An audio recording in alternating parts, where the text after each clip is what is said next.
নারীর জন্য জান্নাতে যাওয়া খুব সহজ। তার এক পা, নারীর এক পা জান্নাতে এমনি ঢুকে আছে। আর কিছু কাজ করলে, 4টা কাজ করলে বাকি পাটাও জান্নাতে ঢুকাই দিবে কে? বিশ্বনবী বলেছেন 4টা কাজ যদি কোনো নারী ঠিকঠাক মতো এই দুনিয়ার বুকে করতে পারে, আল্লাহ তাআলা 8টা জান্নাতের দরজা ওই নারীর জন্য খুলে দিবে। 1 নম্বরে বিশ্বনবী বললেন, আল মারআতু ইযা সাল্লাত খামসাহা, কোন নারী যদি 5 ওয়াক্ত সালাত সময় মতো আদায় করে, ওয়া সামাত শাহরাহা, রমজানের রোজাগুলো ঠিকমতো রাখে, আতাআত বালাহা, স্বামীর আনুগত্য করে, ওয়া হাফিজাত ফুরুজাহা, নিজের লজ্জাস্থানের হেফাজত করে। 4টা, কয়টা? 5 ওয়াক্ত সালাত, রমাদানের রোজা, স্বামীর আনুগত্য। এখন এটা উঠে গেছে সমাজে। কে কার উপর ডমিনেটিং করবে এই নিয়ে গুতাগুতি আছে না নাই? কে বড় হবে, কে মশারি টাঙ্গাবে রাত্রে, কিলাকিলি আছে না নাই? হাজবেন্ডকে তুই টাঙ্গা, স্ত্রী কয় আমনে টাঙ্গান, আছে না নাই? আনুগত্য নাই, ছোট্ট খাট্ট বিষয় নিয়ে কিলাকিলি। এজন্যই ফ্যামিলির মধ্যে শান্তি নাই। আমার বোনেরা, এই যে মহিলা সমাবেশে আসছেন, যাদের বিয়ে হয়েছে, হাজবেন্ড পেয়েছেন, এই হাজবেন্ড আপনার হীরার টুকরা, এটা আপনার জান্নাত। বিশ্বনবী বলেছেন, আল্লাহ ছাড়া কারো পায়ের সামনে যদি সিজদা দেওয়া জায়েজ হতো, সবগুলো নারীকে বলতাম স্বামীর পায়ে সিজদায় লুটিয়ে পড়ো। আল্লাহ ছাড়া যেহেতু কারোর সামনে সিজদা দেয়া যায় না, তাই আমি এটা বলি না। যদি জায়েজ হতো, সব নারীকে বলতাম স্বামীর পায়ে লুটিয়ে পড়ো, স্বামী তোমার জান্নাত। 5 ওয়াক্ত সালাত পড়বেন, রমাদানের রোজা রাখবেন, স্বামীর আনুগত্য করবেন, নিজের লজ্জাস্থানের হেফাজত করবেন, নিজের সতীত্ব, নিজের সম্মানের হেফাজত করবেন। এই 4টা কাজ যদি কোনো নারী দুনিয়ার বুকে করতে পারে, তার জন্য 8টা জান্নাতের দরজা খুলে দিবে কে? আল্লাহ। এজন্য বোনেরা, আপনাদের জন্য ইসলাম পালন করা সহজ। আপনারা হচ্ছেন অনেক বড় একটা ইনস্টিটিউশন, কারণ আপনার ছেলে মেয়েদের প্রথম শিক্ষা প্রতিষ্ঠান আপনি নিজেই, তাই না? যারা সিলেটের ছেলে পেরে, এরা সিলেটি ভাষা পারে কেমনে? এর মার কাছ থেকে শিখে। ঢাকায় পোলা পান্ডা ঢাকায় কয় কেমতে? ঢাকার মায়ের কাছে শিখে। নোয়াখালীর ছেলেরা নোয়াখালী হয় কেমনে? ছোটবেলা থেকে মা বলে নোয়াখালী, পানির কয় হানি, পান রে কয় হান, তো ছোট বাচ্চা এটাই শিখে। আমেরিকান ছোট ছোট বাচ্চা ইংরেজি পারে কেমনে? ওর মা থেকে শিখে। তাহলে মা প্রথম শিক্ষা প্রতিষ্ঠান নয়? মা হচ্ছে the first institution for every child. পৃথিবীর সব মানব শিশুর জন্য মা হচ্ছে প্রথম শিক্ষা প্রতিষ্ঠান। এজন্য আমি বলি, বাপ ভালো তার বেটা ভালো তাই, মা ভালো তার ঝি, গাই ভালো তার দুধ ভালো রে, দুধ ভালো তার ঘি। বাপ যদি ভালো তো বেটা ভালো, মা ভালো তো ঝি ভালো, দুধ গাই ভালো তো দুধ ভালো, দুধ ভালো তো ঘি ভালো, তাই না? এই নারীদের পেট হচ্ছে খনি, তেলের খনি, গ্যাসের খনি, স্বর্ণের খনির চেয়ে আমি বলি এটা দামি খনি। এই নারী যদি হেজাব মেনটেন করে, কোরআন পড়ে, সুন্নাহ পড়ে, তাহলে এই নারীর পেট থেকে বড় বড় আল্লাহওয়ালা বেরোবে, দেশপ্রেমিক লোক বেরোবে, ভদ্র, সালেহ, শহীদ, নবী, সিদ্দিক এরা বেরিয়েছে, ঠিক কিনা? আর এই একই নারী যদি ইসলাম না মানে, স্বামীর আনুগত্য না করে, সালাত না পড়ে, কোরআন সুন্নাহ না মানে, তাহলে এই পেট থেকে বড় বড় ডাকাত, দুর্নীতিবাজ, দেশের সম্পদ যারা লুণ্ঠন করে, অন্যকে হত্যা করে, জুলুম নির্বিচারে করে, এরকম ডাকাত বেরোবে। এই জন্য নারীরা সবচেয়ে বড় সম্পদ। বিষ্ণু বলেছেন, দুনিয়া কুল্লুহা মাতা ওয়া খায়রু মাতা'আদ দুনিয়া আল মারআতু সালিহা। এই দুনিয়ার সব কিছু হচ্ছে সম্পদ, আর এই সব সম্পদের মধ্যে সবচেয়ে দামি সম্পদ হচ্ছে নেককার নারীরা। তার মানে এই জুরিতে যা তোমরা দেখো সব সম্পদ, আর এই সব সম্পদের মধ্যে দামি সম্পদ এই প্যান্ডেলের ভিতরে যারা আছে, এরা নেককার না? নেককার না হলে ওয়াজ শুনতে আসতো? এই প্যান্ডেলের ভিতরে যে বোনেরা, এরা পৃথিবীর সবচেয়ে দামি সম্পদ। এজন্য নিজেকে চিনেন, নো দাই সেলফ। আপনারা যে কতটা দামি, আপনারা যে কতটা সম্ভাবনাময়ী, এটা একটু বুঝবার চেষ্টা করেন। আবার বিশ্বনবী নারীদেরকে অনেক বিষয়ে সতর্ক করেছেন যে খবরদার এগুলো করো না। নারীদেরকে টাইট ফিটিং জামা পরতে নিষেধ করেছেন। আল কাসিয়াত, আল আরিয়াত, আল মাইলাত, আল মুমিলাত।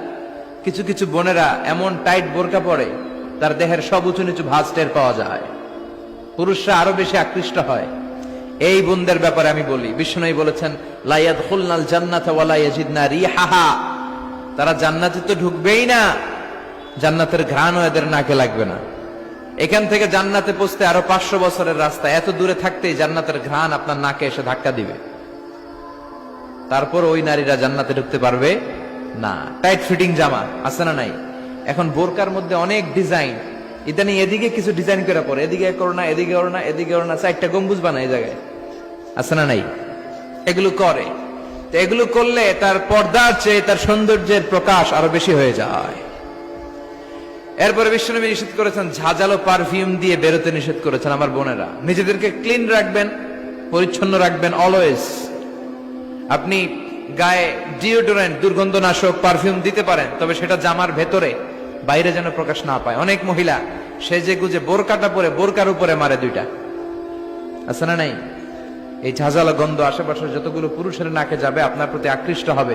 বিশ্বনবী নারীদেরকে জানিয়াদের সাথে তুলনা করেছেন, বলেছেন এরা জিনাকারী, এরা পর্দাওয়ালী নয়, এরা বোরকা পরে বেরোলেও লাভ হবে না, এরা জিনাকারিনী, কারণ এরা এদের গায়ের ঝাঁঝালো পারফিউম সুগন্ধ দিয়ে পরপুরুষকে আকৃষ্ট করার চেষ্টা করেছে। এটা একেবারে নিষেধ, এটা করবেন না। তাহলে টাইট ফিটিং বোরকা পরবেন না, ঢিলে ঢালা পরবেন, পাতলা জামা পরবেন না যে জামা দিয়ে আপনার শরীর দেখা যায়। নাম্বার 3, ঝাঁঝালো কোনো পারফিউম গায়ের মধ্যে মাখবেন না। নাম্বার 4, বিষ্ণু বলেছেন খবরদার আলগা চুল লাগাবে না কোনো নারীরা। লাগায় অনেকে, জুরিতে এগুলা নাই। অনেক নারীর চুল হয়তো ছোট, সে আলগা চুল লাগায়া সুন্দরী সাজে, বিশ্ব সুন্দরী ঐশ্বরিয়া রায় হইতে চায়, আছে না নাই? না, আল্লাহ যেটা দিয়েছে ওটাতে আপনি সন্তুষ্ট থাকেন, আলগা চুল লাগাবেন না। এরপর বিষ্ণু ব্রু প্লাক করতে নিষেধ করছে। ব্রু প্লাক আছে না? পার্লারে গেলে কিভাবে যেন এদিক দিয়ে ব্রু প্লাক করে একেবারে চিকন করে দেয় এই 2টা। না, এটা নিষেধ। ব্রু প্লাক করতে বিশ্বনবী নিষেধ করেছেন। আমার বোনেরা, আপনারা এটা করবেন না। এরপরে বিশ্বনবী নিষেধ করেছেন তোমরা একে অপরকে লাআনত দিবে না। 2 কারণে নারীরা জাহান্নামে যাবে বেশি। বিশ্বনবী মেরাজ থেকে এসে বললেন, ইয়া মা'আশারান নিসা, ও নারীরা, তাসাদ্দাকনা, তোমরা বেশি বেশি সদকা করো, দান খয়রাত করো। নারীরা বললেন কেন? আমাদের বললেন কেন? বিশ্বনবী বললেন, উরিতু কুন্না আকসারা আহলিন নার, আমি জাহান্নামে দেখেছি পুরুষের চেয়ে নারীরাই বেশি জাহান্নামী হবে। কি কারণে? 2টা কারণ। তাকফুরনাল আশিরা, সবাই না, অধিকাংশ নারীরাই স্বামীর অস্বীকৃতি করে।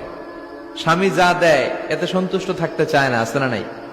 স্বামীর কি চাকরি, কি ব্যবসা, তার উপার্জন কতটুকু, এটাও আপনার দেখার দরকার, আছে না নাই? এখানেই তো আপনার সবরের বিষয়। জান্নাত তেমনি এমনি আসবে না বোন, আপনাকে সবর করতে হবে। স্বামীর নাশুকরি করবেন না। পাশের বাড়ির ভাবিরা তো এত মোটা নেকলেস কিনা দিছে, তুমি দাও না কেন? এদের ঘরে তো দামি সোফা সেট, আমার ঘরে নাই কেন? এদের তো এটা করে, এদের তো এটা দিছে হাজবেন্ড, আমারে দাও না কেন? এই যে নাশুকরি, এটা তাকে জাহান্নামী বানাবে। 2 নাম্বার, তুকসিরনা লা'না, তোমরা একে অপরের উপর লানত দাও। নারীরা রেগে গেলেই একজন আরেকজনের লানত দেয়। হেতুর উপরে আল্লাহর ঠেড়া হইতো, হেতুর উপরে আল্লাহর গজব হইতো, মানে তার উপর আল্লাহর গজব পড়ুক। এভাবে ঝগড়া লাগলে এক মহিলা আরেক মহিলাকে লানত দেয়। জুরির বোনেরা অবশ্য এগুলো দেয়টাই না, মাঝে মাঝে দে। আচ্ছা, তো এগুলো করা যাবে না। স্বামীর নাশুকরি করা যাবে না, এরপর লানত দেয়া যাবে না। এই যে বিষ্ণুনবী যেগুলো নিষেধ করলেন, এগুলো থেকে যদি আমরা বেঁচে থাকি, আর যে 4টা কাজের কথা বললেন, এগুলো যদি আমরা করি, তাহলে জান্নাতে যাওয়ার পথকে আমাদের জন্য সহজ করে দিবে কে? আমি সব সময় নারীদেরকে 6 জন নারীর জীবনী পড়তে বলি, আপনারাও পড়বেন, বাজার থেকে কিনবেন। আসিয়ার জীবনী, আসিয়া ইমরাতু ফেরাউন, ফেরাউনের বউয়ের নাম হক্কা, নাম খিতা আসিয়া। এই আসিয়ার জীবনীটা প্রত্যেক নারীর জন্য পড়া ফরজ। কিভাবে তিনি ঈমান বাঁচিয়েছেন আপনি দেখবেন। এরপরে মারিয়ামের জীবনী পড়া ফরজ। মারিয়াম আলাইহিস সালাম, কিভাবে তিনি ইবাদতে মশগুল ছিলেন। 2 জন গেল। 3 নাম্বার, বিশ্বনবীর প্রথম স্ত্রী খাদিজা আল কুবরা তাহেরা। পতি ভক্তি কারে বলে, স্বামী ভক্তি কাকে বলে, আপনি দেখতে পাবেন ওনার জীবনীতে। 4 নাম্বারে, বিশ্বনবীর একমাত্র কুমারী স্ত্রী আয়েশা রাদিয়াল্লাহু তাআলা আনহা, কিভাবে জ্ঞানার্জন করতে হয় 2220টা হাদিস তিনি বর্ণনা করেছেন। নারীদের মধ্যে সবচেয়ে বেশি হাদিসের বর্ণনাকারী। ফ্যামিলির হাদিসগুলো বর্ণনার জন্য আল্লাহ তাআলা মা আয়েশাকে বিশ্বনবীর ঘরে টেপ রেকর্ডার হিসেবে পাঠিয়েছিলেন। বিষ্ণুবী যা বলতেন সব মুখস্থ করে নারীদের কাছে ওয়াজ করে ছড়াইয়া দিত। কি নারী ছিল! মা আয়েশার জীবনী পড়তে হবে। সবশেষে বিশ্বনবীর কলিজার টুকরা নয়নের পুটলি ফাতেমাতুল আজ-জাহরা, ফাতেমাতুজ জাহরার জীবনী পড়তে হবে। তার জীবনী থেকে আপনি পাবেন কিভাবে পর্দা করতে হয়।